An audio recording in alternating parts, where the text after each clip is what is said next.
Panther Creek Varsity Sports, Nikki Branch, Vaughn Burgess, Michelle DeLucia.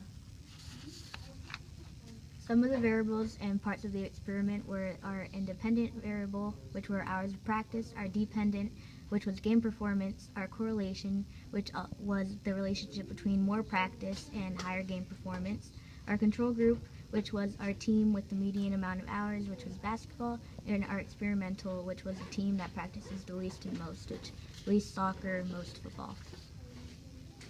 Our hypothesis was if varsity teams practice at least 9.3 hours a week, their game performance will drastically improve. A few of the confounding variables were player injuries, outlier hours of practice a week, and amount of players absent or present for games and practice. For our first one, we did the wins of each team. The mean was 11 from football, 23 from soccer, 22 from basketball. Added together was 56, and divided by the three teams was 18.67 wins. The median was 22 wins. The mode, well, we didn't have a mode this time. The range was the highest minus the lowest, being 12.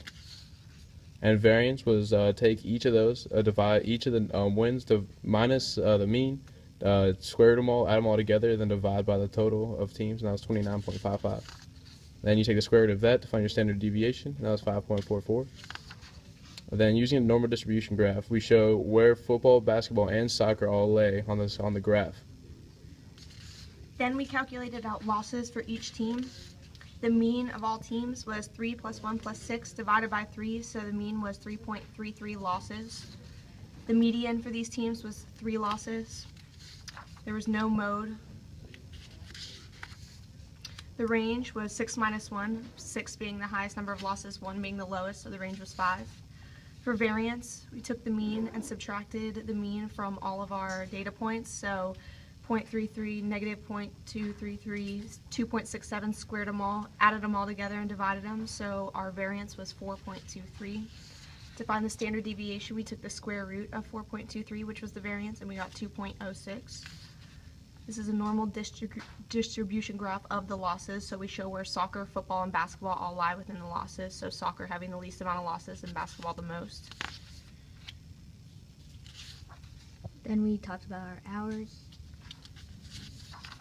The mean amount of hours would be 9.3, adding them all together, 28 divided by 3, and then the median 10.